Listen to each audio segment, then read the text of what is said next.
बड़ा रोचक प्रसंग है। इसके प्रसंग से हमें भावना बनती है कि हमारी लाडली जो कितनी सुंदर होगी। एकांत में द्वारिकाधीश है तो हमारे ब्रजेंद्र नंदन ही, एकांत में राधा राधा राधा, और जब कोई आ जाता तो शांत हो जाते, राधा राधा करके अश्रु मोचन करते।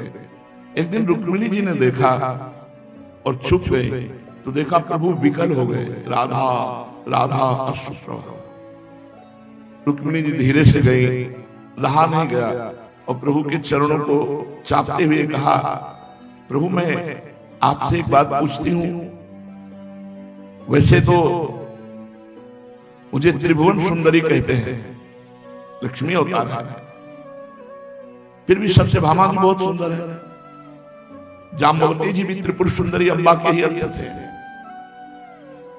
कालिंदी जी भी स्वयं सुंदरता का स्वरूप है, हम अष्टपट रानियां 16,100 रानियां, क्या कोई ऐसा नहीं है कि राधा की स्मृति को खींच सके, कि आपके हृदय में जो राधा की स्मृति बैठी है वो स्मृति चुरा ले? हम में से कोई सुंदर नहीं है। भगवान ने कहा कि नहीं, तुम सब बहुत सुशील सुंदर सेवापरायण हो, पर राधा तो राधा ही है। कहा प्रभु हम में कोई सुंदर नहीं, उनका राधा तो राधा ही है। कहा प्रभु एक बार मुझे देखने का अवसर कभी मिलेगा? भगवान ने कहा कि ब्रजजन यहां आएंगे नहीं, और आपको लेकर ब्रजजनों के बीच में हम पहुंच नहीं सकते। कभी कोई ऐसा अवसर लगे तो हो सकता है, नहीं तो असंभव सा लगता है। राधा किशोरी के दर्शन असंभव सा लगता है। तो एक समय सर्वग्रास सूर्य ग्रहण लगा, ऐसा प्रलय के समय लगता है। मनुष्यों को ज्योतिषियों के द्वारा उस ग्रहण का पहले से ही पता चल जाता है। इस महान पर्व में संपूर्ण देश के लोग कुरुक्षेत्र में आते हैं। समंत पंचक क्षेत्र है, जहां शस्त्रधारियों में श्रेष्ठ भगवान परशुराम जी ने पृथ्वी को क्षत्रिहीन करके राजाओं की रुधिर धारा से 5 कुंड बनाए थे। कोई साधारण मनुष्य अपने पाप की निवृत्ति के लिए जैसे प्रायश्चित करता है, वैसे ही सर्वशक्तिमान भगवान परशुराम ने अपने साथ कर्म का कुछ संबंध न होने पर भी लोक मर्यादा की रक्षा के लिए वहीं पर यज्ञ किया था।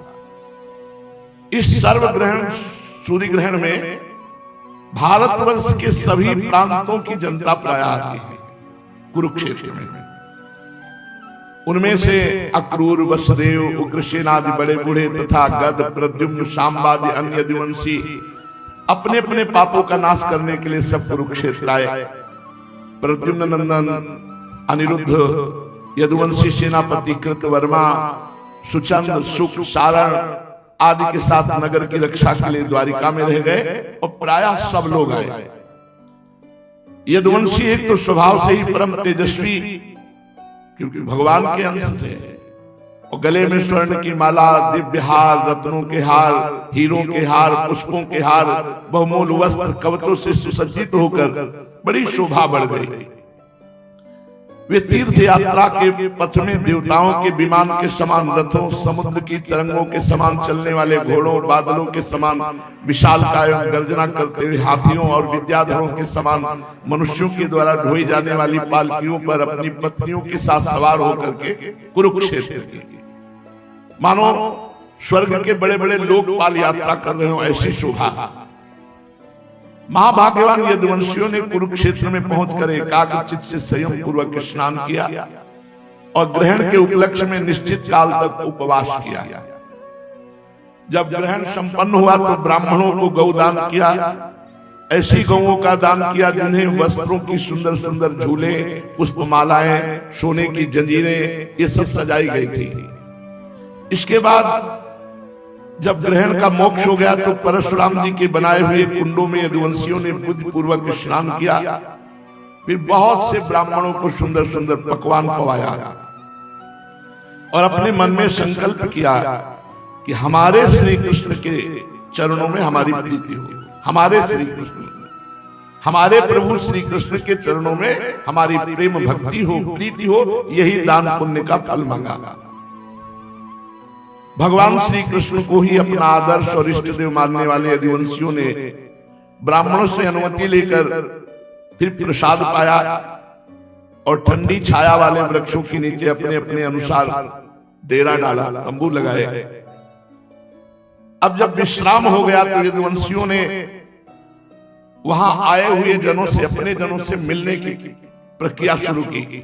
मत्स्य देश, उसीनर नरेश, कौशल देश, विदर्भ देश, पुरुष, संजय, कंबोज, कैकय, मद्र, कुंती, आनर्त, केरल एवं अनेकों देशों के सैकड़ों नरपति आए हुए थे।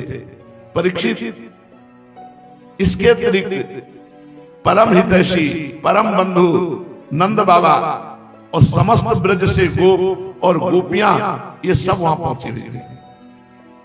यादवों ने, यदुवंशियों ने सबसे मिलकर वार्तालाप किया। सबके हृदय कमल, मुख कमल आनंद से खिल उठे। एक दूसरे को भुजाओं में भरकर, नेत्रों से अश्रुओं की झड़ी लगाकर हर गोप भगवान श्री कृष्ण से मिलता। सबकी बोलती बंद थी, केवल आंखों से बात हो रही थी। आनंद का समुद्र मानो उफान में हो, ऐसे ही गोपियां भी मिल रही थी। अनंत सौहार्द, मंद मंद मुस्कान, परम पवित्र तिरछी चितवन से देख देख कर भेंट अखबार करने लगे। अपनी भुजाओं में भरकर केसर लगे हुए वक्षा स्थल को उस समय नेत्रों से प्रेम के आंसू छलकने लगे। छोटों ने बड़े बूढ़ों को प्रणाम किया, बड़े बूढ़ों ने छोटों को आशीर्वाद दिया, समान वालों से हाथ मिलाया, गले लगाया। इस प्रकार सबसे भगवान श्री कृष्ण मिले। मिलकर के महल जो निवास स्थान भगवान के लिए बनाया गया था, वहां रुक्मिणी आदि से कहा कि आप लोगों ने कहा था कि कभी राधा किशोरी के दर्शन हो तो ब्रज का हमारा परिकर आया हुआ है, सबसे मिल के आया है, आप जाओ और एक बार किशोरी जी के दर्शन करो। आप कहते थे कि राधा किशोरी की क्या समानता हम में से कोई नहीं कर सकता, आप जाकर देखो। जो छड़ीदार रक्षक थे, वो जहां किशोरी जी का शिविर बना हुआ था, वहां तो प्रथम द्वार पर जो राधा दासी विराजमान थी, ऐसी सुंदरता, लक्ष्मी कोटि विलक्ष लक्षण लसन लीला किशोरी सतई राधाद्यम ब्रज मंडली मधुरम राधा विधानम परम। करोड़ करोड़ लक्ष्मी आश्चर्यचकित हो जाए तो लक्ष्मी का अवतार श्री रुक्मिणी जी और प्रधान प्रधान अष्टपट रानियां पीछे उनके, उन्होंने देखा तो उन्होंने यही समझा कि यही राधा किशोरी है। इतनी सखियां सुंदर कि झुककर ऐसे, तो उनका स्वामिनी जो अंदर तो फूल की छड़ी लिए हुए दूसरी द्वार पर फिर झुक गई कि ये हो न हो राधा किशोरी होगी। इतनी सुंदर तो हमने कभी नहीं देखा। उन्होंने कहा स्वामिनी जो 7 देवड़ी, हर देवड़ी पे जो सखी विराजमान थी उसको उन्होंने राधा किशोरी, जे ही 7वें द्वार पर गई तो इतना तेज विराजमान था स्वामिनी जी के श्रीअंगों का कि देखने में सब असमर्थ रहे, प्रेम विकल हो गए। ललितादि नित्य सहचरियां जो ब्रजमंडल में अलग अलग गांव में प्रकट हुई, प्रिया जी के आसपास ही सब है अष्ट सखियों के गांव। उन सखियों ने प्रिया जी का चरणामृत जैसे देवर्षि नारद जी को पिलाया, ऐसे चरणामृत। तब उन्होंने देखा तेजो रूप निकुंज कलयन नेत्रादि पिंड स्थित महातेज के भीतर अनंत बिजलियों की कांति हमारी लाडली। अब सबके मुख से हा राधा अश्रु प्रवाह। सबसे प्रिया जो मिली, जब ये वापस गई तो खुद रो रही थी, हा राधा। तो प्रभु ने कहा, श्री कृष्णचंद्र जी ने देखा अपने राधा का प्रभाव, कहीं कोई समानता है? स्वामी जी कह रहे पाछे न होती अब हूं, आगे हूं न वह है, ये गति अद्भुत रूप की और है। ये ब्रज लीला के अंतर्गत है। निकुंज लीला में तो वृंदावन परित्यज्य पादमेकम न गच्छति। सबसे भगवान श्री कृष्ण और पूरा द्वारिका का परिकर मिला। फिर हस्तिनापुर के परिकर से मिले। कुंती जी ने वसुदेव जी से कहा, भैया मैं बड़ी अभागिनी हूं, आज तक मेरी एक साध पूरी नहीं हुई। साध माने चाह। और आप जैसे साधु स्वभाव वाले मेरे भाई आपत्ति के समय मेरी सुध भी नहीं लिए, इससे बढ़कर दुख की बात क्या होगी। हम ये समझती है कि विधाता जिसके बाएं होता है उसे स्वजन संबंधी पुत्र मित्र सब कोई भूल जाता है। आप लोगों का कोई दोस्त नहीं, विधाता मेरे बाएं है इसीलिए ऐसा हुआ। बसदेव जी ने कहा बहन उलाहना मत दो, हमसे बिलग मत मानो, हम सभी मनुष्य दैव के खिलौने हैं। ये संपूर्ण लोग ईश्वर के वश में रहकर कर्म करता है, उसका फल भोगता है। बहन तुम्हें सच्ची बताएं, कंस के द्वारा हम इतना सताए गए कि हम 10 दिशाओं में भाग फिर रहे थे अपने प्राण बचाने के लिए। अभी कुछ ही दिन हुए ईश्वर कृपा से कंस का वध हुआ और हम सब सुखी हुए। श्री सुखदेव जी कहते हैं परीक्षित, वहां जितने भी नरपति आए थे, वसुदेव जी, उग्रसेन, यदुवंशियों ने खूब मिलकर सब राजाओं का सम्मान किया। भगवान श्री कृष्ण का दर्शन पाकर परमानंद में अनुभव करते हुए समस्त राजा शांति का अनुभव किए। परीक्षित भीष्म पितामह, द्रोणाचार्य, धृतराष्ट्र, दुर्योधन आदि पुत्रों के साथ गांधारी, पत्नियों के सहित युधिष्ठिर आदि पांडव, कुंती, संजय, विदुर, कृपाचार्य, कुंती भोज, विराट, भीष्मक, महाराज नग्नजित, पुरजित, द्रुपद, शल्य, धृष्टकेतु, काशी नरेश, दम्भोज, विशालाक्ष, मिथिला नरेश, मद्र नरेश, कैकेय नरेश, युधामन्यु, सुशर्मा, अपने पुत्रों के साथ वाल्ही और दूसरे भी युधिष्ठिर के अनुयायी नरपति भगवान श्री कृष्ण का परम सुंदर स्वरूप देखकर विस्मित हो गए, आनंदित हो गए। वे बलराम जी तथा भगवान श्री कृष्ण से भली भांति सम्मान प्राप्त करके बड़े आनंद से श्री कृष्ण के स्वजनों यदुवंशियों की प्रशंसा करने लगे। उन लोगों ने मुख्यतः उग्रसेन जी को संबोधित करके कहा, भोजराज उग्रसेन जी, सच पूछिए तो इस जगत में मनुष्यों में आप लोगों का जीवन ही सफल है, धन्य है, धन्य है, धन्य है। क्योंकि जिन श्री कृष्ण का दर्शन बड़े बड़े योगियों के लिए भी दुर्लभ है, उग्रसेन जी आप रोज देखते रहते हैं उन्हीं प्रभु को। वेदों ने बड़े आदर के साथ भगवान श्री कृष्ण की कीर्ति का गान किया है। भगवान श्री कृष्ण के चरण धोवन का जल गंगा जल, उनकी वाणी शास्त्र और कीर्ति इस जगत को अत्यंत पवित्र कर रही है। अभी हम लोगों के जीवन की ही बात है, समय के फेर से पृथ्वी का सारा सौभाग्य नष्ट हो चुका था, परंतु भगवान श्री कृष्ण के चरण कमलों के स्पर्श से पृथ्वी में फिर समस्त शक्तियों का संचार हो गया। अब वो फिर हमारी समस्त अभिलाषाओं मनोरथों को पूर्ण करने लगी। उग्रसेन जी, आप लोगों का श्री कृष्ण के साथ गोत्र संबंध है। यही नहीं, आप हर समय उनका दर्शन और स्पर्श प्राप्त करते रहते हैं। आप उनके साथ चलते हैं, बोलते हैं, सोते हैं, बैठते हैं, खाते पीते हैं।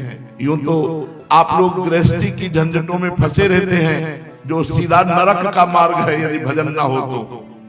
परंतु आप लोगों के घर में सर्वव्यापक भगवान श्री हरि मूर्तिमान रूप से निवास करते हैं, जिनके दर्शन मात्र से स्वर्ग और मोक्ष तक की अभिलाषा मिट जाती है। श्री सुखदेव जी कहते हैं परीक्षित, इसके बाद नंद बाबा अपने परिकर के साथ श्री कृष्ण और बलराम जी से मिले। नंद आदि गोपों को देखकर सब आनंद से युक्त हो गए और इस प्रकार खड़े हुए मानो मृत शरीर में प्राणों का संचार हो गया हो। वे लोग एक दूसरे से मिलने के लिए बहुत दिनों से आतुर हो रहे थे, इसलिए एक दूसरे को बहुत देर तक गाढ़ आलिंगन करके छाती से लगाए रहे। नंद बाबा, बलराम जी, नंद बाबा, श्री कृष्ण चंद्र जी। वसुदेव जी ने अत्यंत प्रेम और आनंद से विवल होकर नंद जी को हृदय से लगा लिया। अब एक एक सारी बातें याद आने लगी। कंस किस प्रकार सताता था, किस प्रकार उन्होंने अपने पुत्र को गोकुल में ले जाकर नंद बाबा के घर विराजमान किया। भगवान श्री कृष्ण और बलराम जी तो मैया यशोदा के चरण पकड़ लिए। नंद बाबा, मैया यशोदा उनको हृदय से लगाकर दुलार करती है। परीक्षित, उस समय भगवान श्री कृष्ण और बलराम जी की आंखों से अश्रु चल रहे थे जब यशोदा मैया दुलार कर रही थी। वे कुछ भी बोल न सके। यशोदा जी ने गोद में बैठा लिया श्री कृष्ण और बलराम को। द्वारिकाधीश हैं, सयाने हो गए, लेकिन माँ के लिए तो बेटा ही है। और भुजाओं में भरकर गाढ़ा आलिंगन करके चिरकाल तक अपने हृदय से लगाए रखा। रोहिणी और देवकी जी ने ब्रजेश्वरी यशोदा का यह प्यार देख करके कि दोनों लाला को, कृष्ण और बलराम को अपनी गोद में लिए हैं, बार बार उनके मातृ प्रेम की सराहना की देवकी जी और रोहिणी जी ने। और वे यशोदा जी से कहने लगी, यशोदा रानी, आपने और ब्रजेश्वर नंद जी ने हम लोगों के साथ जो मित्रता का व्यवहार किया है वह कभी मिटने वाला नहीं है। उसका बदला इंद्र का ऐश्वर्य पाकर भी हम किसी प्रकार नहीं चुका सकते। नंदरानी जी, भला ऐसा कौन कृतज्ञ है जो आपके उस उपकार को भूल सके। देवी, जिस समय बलराम और श्री कृष्ण ने अपने माँ बाप को देखा तक न था और इनके पिता ने धरोहर के रूप में इन्हें आप दोनों के पास रख छोड़ा था, उस समय आपने इन दोनों की इस प्रकार रक्षा की जैसे पलके पुतलियों की रक्षा करते हैं। आप लोगों ने इन्हें खिलाया पिलाया, दुलार किया, रिझाया, इनके मंगल के लिए अनेकों प्रकार के उत्सव किए। सच पूछिए तो इनके माँ बाप आप ही लोग, आप लोगों की देख रेख में इन्हें किसी की आस तक न लगी। ये सर्वथा निर्भय रहे, ऐसा करना आप लोगों के अनुरूप ही था, क्योंकि सत्पुरुषों की दृष्टि में अपने पराये का भेदभाव नहीं रहता। नंदरानी जी, सचमुच आप लोग परम संत हैं। श्री सुखदेव जी कहते, परीक्षित, मैं कह चुका हूं कि गोपियों के परम प्रीतम जीवन सर्वस्व श्री कृष्ण ही थे। जब उनके दर्शन के समय नेत्रों की पलकें गिर पड़ती, तब वे पलकों को बनाने वाले को ही कोसने लगती। उन्हीं प्रेम की मूर्ति गोपियों को आज बहुत दिनों तक भगवान श्री कृष्ण का बहुत दिनों के बाद दर्शन हुआ। उनके मन में इसके लिए कितनी लालसा थी, इसका अनुमान भी नहीं किया जा सकता। सब गोपियों ने नेत्रों के रास्ते अपने प्रीतम श्री कृष्ण को हृदय में ले जाकर गाढ़ आलिंगन किया और मन ही मन तन्मय हो गई। परीक्षित, कहां तक कहूं, गोपियां उस भाव को प्राप्त हो गईं जो नित्य निरंतर अभ्यास करने वाले योगियों के लिए भी अत्यंत दुर्लभ है। जब भगवान श्री कृष्ण ने देखा कि गोपियां मुझसे तदात्म को प्राप्त हो गई हैं, तो एकांत में सब गोपियों को हृदय से लगाया, कुशल मंगल पूछा और हंसते हुए बोले, गोपियों, हम लोग अपने स्वजन संबंधियों का काम करने के लिए ब्रज से बाहर चले आए और इस प्रकार तुम्हारी जैसी प्रेषियों को छोड़कर हम शत्रुओं का विनाश करने में उलझ गए। बहुत दिन बीत गए, क्या कभी तुम लोग हमारा स्मरण करती हो? मेरी प्यारी गोपियों, कहीं तुम लोगों के मन में ये आशंका तो नहीं हो गई कि मैं अकृतज्ञ हूं? ऐसा समझकर तुम लोग हमसे बुरा तो नहीं मानने लगी हो? निसंदेह भगवान ही प्राणियों के संयोग और वियोग के कारण है। जैसे वायु बादलों, तिनको, रुई और धूल के कणों को एक दूसरे से मिला देती, फिर स्वच्छंद रूप से उन्हें अलग अलग कर देती है, वैसे ही समस्त पदार्थों के निर्माता भगवान भी संयोग वियोग अपनी इच्छा अनुसार कराते रहते हैं। सखियों, ये बड़े सौभाग्य की बात है कि तुम सब लोगों को मेरा वह प्रेम प्राप्त हो चुका है जो मेरी ही प्राप्ति कराने वाला है, मेरा ही स्वरूप है। मेरे प्रति की हुई प्रेम भक्ति प्राणियों को अमृत पद अर्थात मेरा परम धाम प्रदान करने में समर्थ है। प्यारी गोपियों, जैसे घट पट आदि जितने भी भौतिक पदार्थ हैं, उनके आदि अंत और मध्य, बाहर और भीतर, उनका मूल कारण पृथ्वी, जलवायु, अग्नि, आकाश ओतप्रोत है, वैसे ही जितने भी पदार्थ हैं, उनके पहले, उनके पीछे, उनके बीच में, उनके बाहर, उनके भीतर केवल मैं ही मैं विराजमान भगवान है। ये प्राणियों के शरीर में पांचों भूत कारण रूप से स्थित है। आत्मा भोक्ता के रूप में, जीव के रूप में स्थित है, परंतु मैं इन दोनों से परे अविनाशी सत्य हूं। ये दोनों मेरे ही अंदर प्रतीत हो रहे हैं, तुम लोग ऐसा अनुभव करो। परीक्षित, भगवान श्री कृष्ण इस प्रकार गोपियों को अध्यात्म ज्ञान की शिक्षा से शिक्षित किया। उसी उपदेश के बार बार स्मरण से गोपियों का जीवन कोश लिंग शरीर नष्ट हो गया और वे भगवत स्वरूप हो गई, भगवान को सदा सर्वदा के लिए प्राप्त हो गई। उन्होंने कहा, हे कमलनाभ, अगाध बोध संपन्न बड़े बड़े योगेश्वर अपने हृदय कमल में आपके चरण कमलों का चिंतन करते रहते हैं। प्रभु, जो लोग संसार के कुएं में गिरे हुए हैं, उन्हें उससे निकालने के लिए केवल समर्थ है आपके चरणारविंद। एकमात्र सहारा है आपके चरण कमल। प्रभु, ऐसी कृपा कीजिए कि आपका वह चरण कमल घर गृहस्थी के काम करते रहने पर भी सदा सर्वदा हमारे हृदय में विराजमान रहे और हम एक क्षण के लिए भी उसे ना भूलें। परीक्षित, भगवान श्री कृष्ण ही गोपियों को शिक्षा देने वाले हैं और वही उस शिक्षा के द्वारा प्राप्त होने वाले तत्व हैं। इसके पहले जैसा कि वर्णन किया गया, भगवान श्री कृष्ण ने उन पर महान अनुग्रह किया। अब धर्मराज युधिष्ठिर और अन्य संबंधियों से कुशल मंगल पूछा। भगवान श्री कृष्ण के चरण कमलों का दर्शन करने से ही सारे अशुभों का नाश हो जाता है।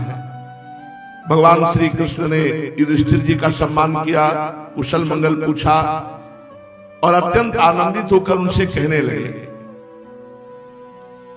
बड़े बड़े महापुरुष मन ही मन जिनसी चरणारविंद मकरंद रस का पान करते रहते हैं, कभी कभी उनके मुख कमल से लीला कथा के रूप में वो छलक पड़ता है। प्रभु, इतना अद्भुत दिव्य रस है कि कोई भी प्राणी उसको पी ले तो जन्म मृत्यु के चक्कर में डालने वाली विस्मृति तथा अविद्या को नष्ट कर देता है। महाराज युधिष्ठिर ने कहा, भगवान आपके चरणारविंद मकरंद का प्रेम रस महात्मा जन पान करके तृप्त रहते हैं। कभी कभी उमंग आती है तो जब गान करते हैं आपकी लीला कथा, उस लीला कथा में इतनी सामर्थ्य है कि वो अविद्या को नष्ट कर देती, जन्म मरण के चक्र में डालने वाली अविद्या को नष्ट कर देती है। बड़े भाग्यशाली लोग हैं जो अपने कानों से आपकी लीला कथा जी भर करके पीते हैं। जो आपकी कथा एक बार भी सुनते हैं उनका मंगल नहीं हो सकता। भगवान, आप एक रस ज्ञान स्वरूप और अखंड आनंद के समुद्र हैं। बुद्धि वृत्तियों के कारण होने वाली जागृत स्वप्न सुषुप्ति ये तीनों अवस्थाएं आपके स्वयं प्रकाश स्वरूप तक पहुंच ही नहीं पाती, दूर से ही नष्ट हो जाती है। हे श्री कृष्ण, आप परमहंसों की एकमात्र गति हैं। समय के फेर से वेदों का ह्रास होते देखकर उनकी रक्षा के लिए आपने अपनी अचिंत्य योग माया के द्वारा मनुष्य का सा शरीर ग्रहण किया है। हम आपके चरणों में बार बार नमस्कार करते हैं। परीक्षित, जिस समय दूसरे लोग इस प्रकार भगवान श्री कृष्ण की स्तुति कर रहे थे, उसी समय यदुवंशी और कौरव कुल की स्त्रियां एकत्र होकर आपस में भगवान की त्रिभुवन विख्यात लीलाओं का वर्णन कर रही थी। अब मैं उनकी बातें तुम्हें सुनाता हूं। द्रौपदी जी ने कहा, हे रुक्मिणी जी, हे भद्रे, हे जाम्बवती, हे सत्य, हे सत्यभामे, हे कालिंदी, हे सैव्य, हे लक्ष्मणी, हे रोहिणी और अन्य श्री कृष्ण पत्नियों, तुम लोग हमें ये बताओ कि स्वयं भगवान श्री कृष्ण ने अपनी माया से लोगों का अनुकरण करते हुए तुम लोगों का किस प्रकार पाणी ग्रहण किया। रुक्मिणी जी ने कहा, द्रौपदी जी, जरासंध आदि सभी राजा चाहते थे कि मेरा विवाह शिशुपाल के साथ हो। इसके लिए सभी शस्त्र अस्त्र से सुसज्जित होकर युद्ध के लिए तैयार थे, परंतु भगवान मुझे वैसे ही हर लाए जैसे सिंह बकरी और भेड़ों के झुंड में से अपना भाग छीन ले जाए। क्यों न हो, जगत में जितने भी अजय वीर हैं उनके मुकुटों पर श्री कृष्ण की चरण धूलि शोभायमान होती है। द्रौपदी जी, मेरी तो यही अभिलाषा है। रुक्मिणी जी कहती है कि भगवान के वे ही समस्त संपत्ति और सौंदर्य के आश्रय चरण कमल जन्म जन्म मुझे आराधना करने के लिए प्राप्त हो, जन्म जन्म में उनकी चरण सेवा में लगी रहूं। फिर सत्यभामा जी ने कहा, द्रौपदी जी, मेरे पिताजी अपने भाई प्रसेन की मृत्यु से बहुत दुखी हो रहे थे, अतः उन्होंने उनके वध का कलंक भगवान पर लगा दिया। उस कलंक को दूर करने के लिए भगवान ने ऋक्षराज जाम्बवान पर विजय प्राप्त की और वह रत्न लाकर मेरे पिता को दे दिया। अब तो मेरे पिताजी मिथ्या कलंक लगाने के कारण डर गए। यद्यपि वे दूसरे को मेरा वाग्दान कर चुके थे, फिर भी उन्होंने समंतक मणि के साथ भगवान के चरणों में मुझे समर्पित किया। और मैं यही चाहूंगी, सत्यभामा जी करे, कि जन्म जन्म मुझे भगवान के चरणों की सेवकाई। जाम्बवती जी ने कहा, द्रौपदी जी, मेरे पिता ऋक्षराज जाम्बवान को इस बात का पता न था कि ये ही मेरे स्वामी सीतापति हैं, इसलिए 27 दिन रात लड़ते रहे। 28वें दिन जब उन्होंने जाना कि ये हमारे भगवान श्री राम हैं, तब इनके चरण कमल पकड़कर समंतक मणि के साथ उपहार के रूप में मुझे समर्पित कर दिया। मैं भी यही चाहती हूँ कि जन्म जन्म इन्हीं की दासी बनी रहूं। कालिंदी जी, यमुना जी। कहा द्रौपदी जी, जब भगवान को ये मालूम हुआ कि मैं उनके चरणों का स्पर्श करने की आशा अभिलाषा से तपस्या कर रही हूं, तब वे अपने सखा अर्जुन के साथ यमुना तट पर आए और मुझे स्वीकार कर लिया। मैं तो यही चाहूंगी कि भगवान श्री कृष्ण की घर बुहारने वाली मैं उनकी दासी बनी रहूं, यमुना जी ने कहा। मित्रविंदा जी ने कहा, द्रौपदी जी, मेरा स्वयंवर हो रहा था, वहां आकर भगवान ने सब राजाओं को जीत लिया, मुझे अपनी शोभामयी द्वारिकापुरी में ले आए। मेरे भाइयों ने भी मुझे भगवान से छुड़ाकर मेरा अपकार करना चाहा, परंतु उन्होंने, भगवान श्री कृष्ण ने उन्हें भी नीचा दिखा दिया। मैं भी ऐसा चाहती हूं कि जन्म जन्म भगवान के चरण धोने वाली मैं दासी बनी।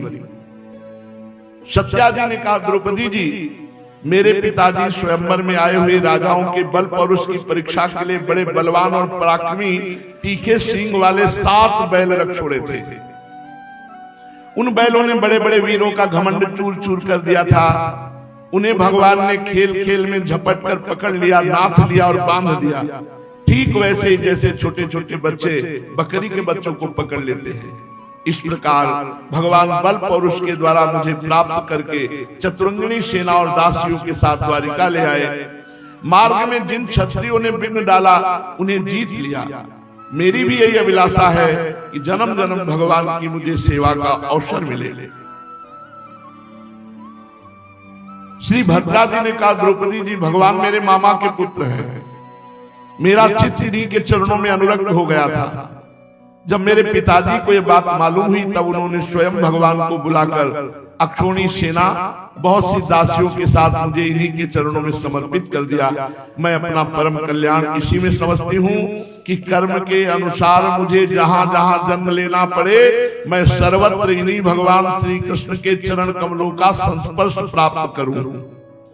लक्ष्मणा जी ने कहा, रानी जी, देवर्षि नारद बार बार भगवान के अवतार लीलाओं का गान करते रहते थे।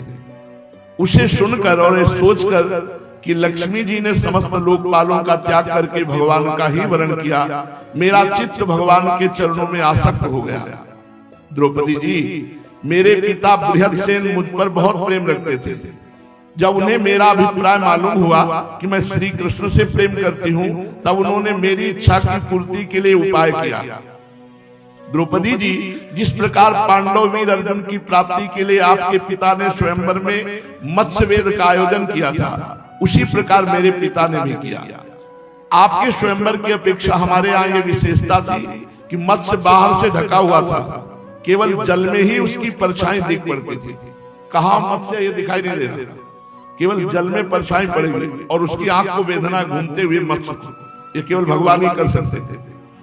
जब ये समाचार राजाओं को मिला तब सब ओर से समस्त अस्त्र शस्त्रों के तत्वों के हजारों राजा अपने अपने गुरुओं के साथ मेरे पिताजी की राजधानी में आने लगे। मेरे पिताजी आए हुए सभी राजाओं का बल पौरुष और अवस्था के अनुसार भलीभांति स्वागत सत्कार किया। उन लोगों ने मुझे प्राप्त करने की इच्छा से स्वयंवर सभा में रखे हुए धनुष और बाण उठाए। उनमें से कितने राजा तो धनुष पर प्रत्यंचा ही नहीं चढ़ा सके, धनुष को ज्यों का त्यों रख दिया। कईयों ने धनुष की डोरी को एक सिर से बांधकर दूसरे सिरे तक खींच लिया, परंतु उसे दूसरे सिरे से बांध न सके। ऐसा झटका लगा कि दूर गिरे जाके। रानी जी, बड़े बड़े प्रसिद्ध वीर जैसे जरासंध, अंबष्ट नरेश, शिशुपाल, भीमसेन, दुर्योधन, कर्ण, इन लोगों ने धनुष पर डोरी चढ़ा तो ली, परंतु मछली की स्थिति का पता न लगा सके। पांडव वीर अर्जुन ने जल में उस मछली की परछाई देख ली और यह भी जान लिया कि मछली कहाँ है। बड़ी सावधानी से बाण छोड़ा, परंतु उससे लक्ष्य वेद ना हुआ। उनके बाण ने केवल स्पर्श मात्र मछली का किया। रानी जी, इस प्रकार बड़े बड़े अभिमानियों का मान मर्दन हो गया। अधिकांश नरपतियों ने मुझे पाने की लालसा और लक्ष्य वेद की चेष्टा छोड़ दी। तब भगवान ने धनुष उठाकर खेल खेल में अनायास उस पर डोरी चढ़ा दी, बाण साधा और जल में केवल एक बार मछली की परछाई देखी और बाण मारा और मछली को मार के नीचे गिरा दिया। उस समय ठीक दोपहर हो रहा था। सर्वार्थ साधक अभिजीत नामक मुहूर्त बीत रहा था। देवी जी, उस समय पृथ्वी में जय जयकार होने लगी, आकाश में दुंदुभियां बजने लगी, बड़े बड़े देवता आनंद विवल होकर पुष्पों की वर्षा करने लगे। द्रौपदी जी, उसी समय मैंने रंगशाला में प्रवेश किया। मेरे पैरों के पाजेब रुंझुन रुंझुन बोल रहे थे। मैंने नए नए उत्तम रेशमी वस्त्र धारण कर रखे थे। मेरी चोटियों में मालाएं गुथी हुई थी और मुंह पर लज्जा मिश्रित मुस्कुराहट थी। मैं अपने हाथों में रत्नों का हार लिए हुए थी, जो बीच बीच में लगे हुए सोने के कारण और भी दमक रहा था।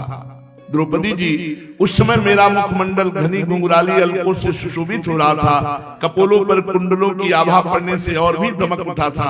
मैंने एक बार अपना मुख उठाकर चंद्रमा की किरणों के समान सुशीतल हास्य रेखा और तिरछी चितवन से राजाओं की तरफ देखा और फिर भगवान के गले में जयमाला डाला।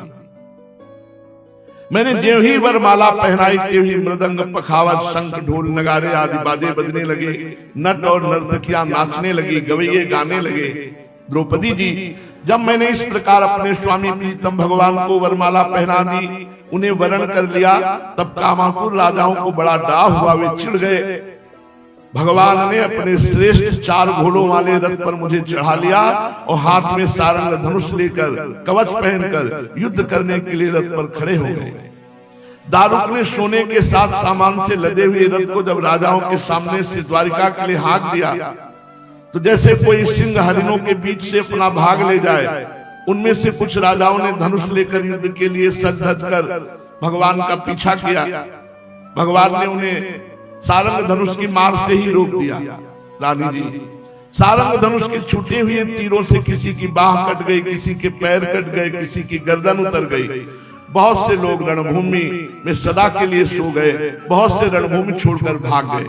तदनंतर यदुवंश शिरोमणि भगवान ने सूर्य की भांति अपने निवास स्थान स्वर्ग और पृथ्वी में सर्वत्र प्रशंसित द्वारिका नगरी में मुझे ले आए। उस दिन द्वारिका नगरी सजाई गई थी। बहुत से जो वस्त्र आभूषण, दासी, रथ, घोड़े, हाथी दहेज में दिए गए थे। भगवान ने बड़ा मंगलमय समय पाणी ग्रहण किया। हमें लगता है कि हमने पूर्व जन्म में कोई बहुत बड़ी तपस्या की होगी, तभी हमें पति के रूप में श्री कृष्ण द्वारिकाधीश मिले। हम यही चाहते हैं कि आत्माराम भगवान श्री कृष्ण की मैं सदैव दासी बनी रहूं। 16,100 रानियों की तरफ से रोहिणी जी बोली, भौमासुर ने दिग्विजय के समय बहुत सी हम राजकुमारियों को जीतकर अपने महल में बंदी बना रखा था। भगवान ने जानकर युद्ध में भौमासुर और उसकी सेना का संहार कर डाला और स्वयं पूर्ण काम होने पर भी 16,100 हम राजकुमारियों से भगवान ने पाणी ग्रहण किया। रानी जी, हम सदा सर्वदा इन्हीं भगवान के चरण कमलों का चिंतन करती रहती थी, जो जन्म मृत्यु रूप संसार से मुक्त करने वाले हैं। साध्वी द्रौपदी जी, हम साम्राज्य, इंद्रपद, भोग, अणिमा, ऐश्वर्य, ब्रह्मा का पद, मोक्ष, सालोक, सारूप्य आदि मुक्तियां हम कुछ नहीं चाहते। हम केवल इतना चाहते हैं कि हमारे प्रीतम श्री कृष्ण अपने श्री चरण कमलों की सेवा में सदैव मुझे रखें। 16,100 रानियों ने कहा। उदार शिरोमणि भगवान ने जिन चरण कमलों का स्पर्श करके गौ चराते समय गोप गोपियां, भीलिनी, तिनके और घास लताएं तक को पावन कर दिया, हम उन्हीं चरणों की दास्ता चाहते हैं। इस प्रकार द्रौपदी जी से 16,108 रानियों ने अपने मन की बात की। सर्वात्मा भक्त भयहारी भगवान श्री कृष्ण से कितना भगवान की पत्नियां प्रेम करती हैं, ये बात कुंती, गांधारी, द्रौपदी, सुभद्रा, दूसरी राजपत्नियों और भगवान की प्रीतमा गोपियों ने भी सुना। सब की सब उनका यह अलौकिक प्रेम देखकर अत्यंत मुग्ध, अत्यंत विस्मित हो गई। सबके नेत्रों में प्रेम के आंसू छलक आए। इस प्रकार जिस समय स्त्रियों से स्त्रियां और पुरुषों से पुरुष बातचीत कर रहे थे, उसी समय बहुत से ऋषि मुनि भी भगवान श्री कृष्ण का, बलराम जी का दर्शन करने के लिए आए। उनमें ये जगत पावन करने वाले ऋषियों के नाम हैं श्री कृष्ण द्वैपायन भगवान व्यासदेव जी, देवर्षि नारद जी, च्यवन जी, देवल जी, असित जी, विश्वामित्र जी, सतानंद जी, भरद्वाज जी, गौतम जी, अपने शिष्यों के साथ भगवान परशुराम जी, वशिष्ठ जी, गालो जी, भृगु जी, पुलस्त जी, कश्यप जी, अत्रि जी, मार्कंडे जी, बृहस्पति जी, द्वित, त्रित, एकत, सनक, सनंदन, सनातन, सनत कुमार जी, अंगिरा जी, अगस्त जी, याज्ञवल्क्य जी और वाम जी। ये बड़े बड़े ऋषि भगवान के दर्शन करने के लिए आए, सब घेरे बैठे हुए हैं, मध्य में भगवान बैठे और चर्चा हो रही है।